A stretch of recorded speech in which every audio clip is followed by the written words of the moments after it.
সোমবার চতুর্থ দফার ভোট শেষ হলো বাংলার 8টি আসনে, যার মধ্যে রয়েছে বীরভূম ও বোলপুর আসন দুটি।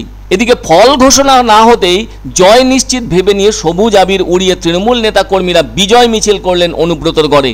দলের নেতা কাজল শেখ দাবি করেন সারা বছর তারা মানুষের পাশে থাকেন, সেজন্য জয়ের ব্যাপারে তারা যথেষ্ট আশাবাদী ও আত্মবিশ্বাসী। বীরভূমের নানুর দলের জেলা কোর কমিটির সদস্য তথা বীরভূম জেলা পরিষদের সভাধিপতি কাজল শেখের নেতৃত্বে মঙ্গলবার বিশাল বিজয় মিছিল বের করলেন তৃণমূল কংগ্রেসের কর্মী সমর্থকেরা। এই বিজয় মিছিল লক্ষ্য করা গেল নানুর বিধানসভার পাপুরি অঞ্চলে। সকলেই জানেন এখনও আরও 3 দফার ভোট বাকি আছে, তারপরেও আছে গণনা। কিন্তু গণনার 3 সপ্তাহ আগে অদ্ভুতভাবে সবুজ আবির উড়িয়ে এবং নিজেরা অকাল হোলিতে মেতে উঠে বিজয় মিছিল করলেন তৃণমূল কর্মী সমর্থকেরা। বীরভূমের 2টি আসনই যেন তৃণমূল পেয়ে গিয়েছে, এটা ভেবেই এদিনের এই বিজয় মিছিল তাদের। ওই বিজয় মিছিলে ছিলেন নানুর বিধানসভার বিধায়ক বিধানচন্দ্র মাঝি, পাশাপাশি মিষ্টিমুখও করেছেন তারা। সমগ্র গ্রাম জুড়ে প্রায় 70,000 মিষ্টি বিলি করা হয়, একথা নিজে মুখে জানালেন জেলা সভাধিপতি কাজল শেখ। সেই সাথে কাজলবাবু বলেন তারা 365 দিন পড়াশোনা করে মানুষের পাশে থেকেছেন, তাই ভোটের ফলের বিষয়টি স্পষ্টভাবে জানা হয়ে গেছে।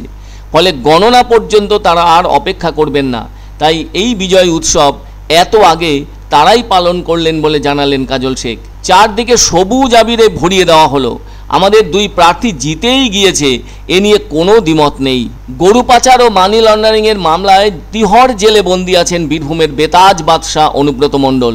আর এবারই প্রথম অনুব্রত মণ্ডলকে ছাড়া বীরভূমে ভোট হলো। তবে 13ই মে ভোটের দিন বিক্ষিপ্ত কয়েকটি ঘটনা ছাড়া নির্বিঘ্নেই সমাপন হয় নির্বাচন। সবচেয়ে বড় কথা, নির্বাচন কমিশনের কাছে একটা বড় চ্যালেঞ্জ ছিল অনুব্রতর গড়ে শান্তিপূর্ণভাবে ভোট করাটা। তাই 131 কোম্পানি কেন্দ্রীয় বাহিনী ও 6000-এর বেশি রাজ্য পুলিশের ঘেরাটোপে নির্বাচন পরিচালনা করেছে নির্বাচন কমিশন। তবে এদিনের বিজয় মিছিলে ছিল ঢাক ঢোল এবং অনেকের হাতে ছিল দলনেত্রী মমতা বন্দ্যোপাধ্যায়, অভিষেক বন্দ্যোপাধ্যায়, কাজল শেখ, বোলপুর লোকসভা কেন্দ্রের তৃণমূল প্রার্থী অসিত কুমার মাল প্রত্যেকের ছবি।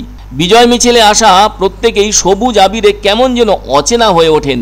এ ব্যাপারে কাজল শেখ বলেন এখনও এমন কোনো নির্বাচন হয়নি যেখানে খারাপভাবে গণ্ডগোল হয়নি, কিন্তু গোটা বীরভূমে ভোট হয়েছে শান্তিপূর্ণভাবে। তিনি জোরালো কণ্ঠে বলেন 100% জয়ী হবেন তারা। আর এই বোলপুর কেন্দ্র থেকে অসিত মাল নাই করে হলেও 3 লক্ষ ভোটে জিতবেন। ওদিকে বীরভূম লোকসভা কেন্দ্রের প্রার্থী শতাব্দী রায়ও 1 লক্ষের বেশি ভোটে জিতবেন। তিনি আরও বলেন 4 তারিখে ভোটের বাক্স খুললে 4 দিকে জোড়া ফুল আর বিরোধীরা দেখবে সর্ষে ফুল। আমরা 365 দিন পড়াশোনা করেছি, স্বভাবত পরীক্ষার রেজাল্ট কী হবে তার মাধ্যমে একটা অনুভব করা যায়। স্বভাবতই নানুর বিধানসভা মানুষ আবেগে উৎসাহিত হয়ে তারা আজ একটা বিজয় মিছিল আয়োজন করেছে।